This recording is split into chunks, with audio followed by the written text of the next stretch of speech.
На сите ни е јасно дека бевте изложени на притисок и закани кои не успеавте да ги издржите. Дел од вас беа пуштени од домашен притвор самиот ден кога требаше да се изгласа почетокот на процедурата за промената на Уставот на Република Македонија. Ова го нема никаде другде во цивилизираниот свет.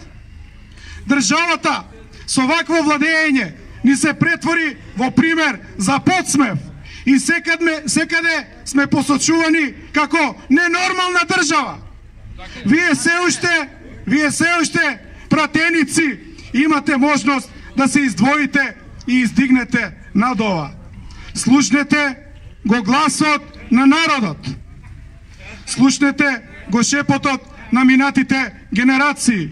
Подсетете се на жртвите кои ги положија своите животи на олтарот на битката за слободата и собствена своја држава Македонија.